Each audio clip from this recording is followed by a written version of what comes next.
Flexcast, and we're back. Season 2, first episode. Everybody clap it up, man. Feel good to be back, man. It took a little while, but we masterminded. We figured out some things. We wanted to do guests. We wanted to do culture talk. We wanted to have relevant conversations with qualified people. And I don't think there's anybody that's more qualified than the man sitting next to me, my bro right here, DJ Rogers, man. Go ahead and introduce yourself. Tell your people who you are, where you from. DJ Roger that. Originally from St. Louis. I'm not from Texas, y'all. I'm from St. Louis. We'll get that correct. You got here as fast as you could, man. Taurus. I'm an Olympic track star. That Yay. too. So, I mean, I'll be rocking all the clubs here in Austin, breaking in new records, everything. So, man, I want to tell y'all a story just before we get into and he gonna I think he know what story I'm gonna tell, because I'm gonna tell y'all about the first time I met Rogers. All right, we used to have a Sunday fun day at the spot called Wild Bar. Do you remember that? We walk in, I got some friends with me, and I mean, sometimes if I know the DJ, they'll say what's up on the mic when I walk in, right? Rogers goes, "Junior in the house. When we get new music though?" And all my friends was like, Just called "Where the music?" And I'm like, "Oh shit, like Rogers." Okay, like Rogers is on it, man. Like he knows, he has his ear to everything, and I appreciate Touched that. in. Yeah, he's tapped in, because I appreciate that, because I feel like in order to be qualified to speak on this conversation of culture in Austin, you have to have been tapped in a real way. So I want you to explain just some of the places and ways that you've been tapped in that you feel like you've seen culture around here change and shift in the last couple years. so I had DJ'd at this bar for 12 years in Toulouse. When I got there, it was kind of whitewashed. Right. Absolutely. They didn't have us in there. So from the time I worked there to the time I didn't work there, I seen the city grow in culture-wise, like with music and everything. Because when I first got here, Austin was so behind in music. Like, they were so behind. Yeah. So I was like, I got to put y'all on game, speed y'all up real quick. Absolutely. So I started breaking in records every week. And then as time went on, as I was winning in there, they were like, man, I went and downloaded and listened to this, what you was playing the other day, man. I went and got the rest of the music. So now, every time I DJ someone, they were like, oh, man, you heard that such and such, you heard that such and such. I was like, I feel proud of myself because I done put y'all on that artist. You know what I'm saying? But that's how it got to be. Everybody got to be on the same page. Everybody can't be, hating on this person, hating on this. Oh, I'm the best artist in the city. I'm the best. No, you not. Because don't nobody know who you are. Don't nobody know your music. So you got to put in the time, the effort. And the main thing in Austin, you got to be consistent. Consistently going out, consistently tapping in with the DJs and stuff like that. And people don't understand, why you not playing my stuff? I ain't never seen you, heard of you, none of that. And not only that, but just to kind of expand on that a little bit too, I also feel like we can just watch the DJs. Like, the DJs don't fight each other. They help each other. Every time I see Rogers, I usually see Grip. And when I see Grip, I see Rogers, because they realize that when we work together, we get something done. And so I think that that's a good working model and a good formula to follow for a lot of the other, artistic, entrepreneurs in the city. We're stronger together, man, because Austin is not, well, we were just talking about, Houston and Dallas. Austin is not Houston. Austin is not Dallas. We kind of have to thrive off community. We don't really have system and structure yet in terms of urban entertainment all the way to the, nth degree. So I think that that's a good model to look at, and I appreciate that, man. I love watching you maneuver. I love going to the boat parties and watching Rogers. I love watching Rogers turn like 100-person party barge into a club. Like, he rocks it out like it's nothing. And we'll be promoting some boat parties that are coming in the summer. We also promoting a South Padre party that we'll talk about. But we're glad to have Rogers here. We got some questions for you too. They want to run you through the gamut, man. We want to learn about you. What while y'all you're here. got on that phone over there? Yeah, What y'all got for me? Got notes, man. Let's start about you telling us more about your journey as a DJ, because it's interesting for you to say your experience. You came here to Austin. We were way behind, and I agree. When I came back from college, 6 years being away from Austin, coming back, it's like, what the hell are these people listening to, and where are all the black people? Like, where's the club mantra? Like, what is bringing everybody together? So I'm wondering more about your journey as a DJ. Man, to be honest, I didn't really start off DJing. I was in the studio helping artists in Austin, like damn near doing their music, doing their beats, like making sure they shit sounded good. And I was always in the strip club listening to my friends DJ. So I was always up listening to music and just grew to love it. You know what I'm saying? So when I was in high school, I got two cousins that are two big DJs right now. One of them is a DJ for 8-Ball MJG, and he owns the highest streaming radio station in the country, Streets 105. Clap it up. Okay. Yeah, we know what Streets 105 is. Yeah. So DJ Tab, Yeah. my cousin Okay. Tremaine Epps, Okay. He owns Streets 105.1.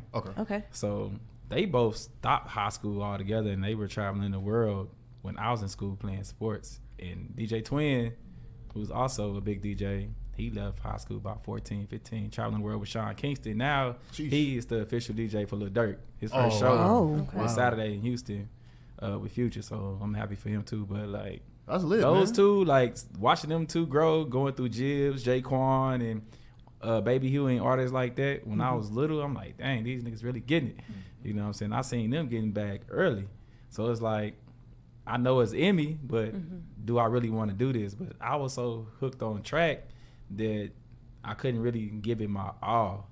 So when I got an injury this summer, I got to really lock. That's why y'all see me so much this summer. I was wondering. Because I had hurt my Achilles, so I didn't run this summer. It don't look like it in the gym. No, I'm good now. Okay. You be going hard. I'm back now, but it's like I had time to really give it my all, and I seen what I could do with the city. And I kind of took over the city like this summer. We was at a pool party this summer, or was it last? Was it this? It was this last summer. Unauthorized. We was at a hold on. Yeah, tell us all the secrets. We was at a pool party, and I was looking around. And I was like, somebody's getting arrested because Rogers turned it up too much. Like it was too many. It was too many people, and literally, like it was funny because the cops literally. So there was a gate around the pool. The cops walked up to the gate just to make sure nothing crazy was happening. We had 400 people. And literally the cops was up like. north. I don't know about you, but the feeling I got from the cops is they were like, we can't do anything. So as long as nothing crazy is happening, we'll just let it end. Is that the feeling you got? That's the feeling I got. But they look like they wanted to go. They look, but like to me, that's a power. Like you had it so turned that cops were like, yo, we just gonna let them rock. Like that's a power. So Shout out to those cops. Yeah, like they brought the whole squad out. It was like 10 cop cars. They came in there and shut that mud down. It gets real with Rogers, man, and I really like that. I have so many party stories with Rogers, man. Such a cool party DJ. I got a lot of them from this summer. Cause we actually had a question about. What is one of your most memorable moments in your career? Something that's the scariest or the funniest? What's the most memorable moment? So this past South by Southwest, I threw a mansion party in Lake Travis. Okay. And we had to shut it down early because it got out of control. They started tearing up the house. They started hitting donuts in the grass. Why tearing up They the house? ran over the gate. Like all you this said stuff. y'all was on Lake Travis? We was on Lake Travis. Yeah, they getting y'all up out of there. We was in like a $3.1 million house. Like it had a pool, all that stuff in there. And the owner, son was there. He's like, man, y'all got to end this. Like, it got bad. It was Quinn's signing party, actually. Okay. So it was Quinn's signing party. So when Quinn and them got there, it was time for Quinn to perform. Imagine it was a whole bunch of people was on the way to the party because they found out about this party. Because the party was that big. Quinn and them got there and they just started wilding, and the owner was like, y'all gotta shut it down.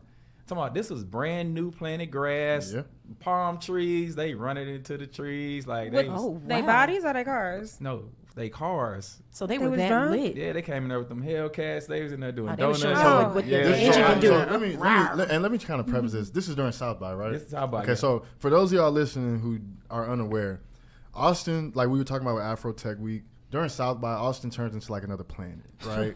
You got dudes from every corner of the world converge here to try to kick off their career or increase their momentum or carry on the momentum for whatever, career they got going on. So you got a lot of testosterone, you got a lot of money, you got a lot of women. So throw all that in the mix. And a lot of alcohol. And a lot of that's normal for all. That's normal. I think it's a little bit more. But I will say, though, one of the things about Rogers parties that I really appreciate, even though they do get really lit, he has what I call that, like, MC trait. He's able to master the crowd, move the crowd, right? Whenever things are... I remember at the pool party, when it first started, everybody was on their too cool shit.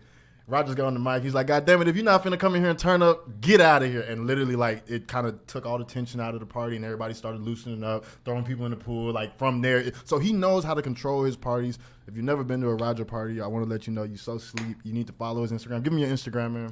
At DJ Roger Dat, RODGERDAT. Y'all need to DJ follow. In front of that. Go ahead. I'm sorry. And you can follow my athlete page at Roger Dat 100. Not an athlete page. Yeah, girl, I got over 100K on there. You know what I'm saying? I'm blue check shouting. You feel me? And if you watch Rogers workouts, they're real deals. So follow him on his socials, man. Keep up with the real movers and shakers in the city. We really appreciate y'all tuning in for the first episode of the year, man. To remind y'all once again, we are doing the VIP giveaway for Clayton's Beach Bar. Which camera am I at? 2 VIP tickets, man. So all you got to do, follow the Flexcast on Instagram, like something, comment something, tweet something with hashtag the Flexcast. All of our socials are on there. Talk to us. We talk back. Be nice, though, man. And I really want to shout out our producer who's making all this, like, cameras and lights run smoothly. I want everybody to clap it up for Ever. Woo! He killed it, man. He's got everything sounding real crispy, looking real crispy. And, of course, I can't end this without shouting out Dawa Studios.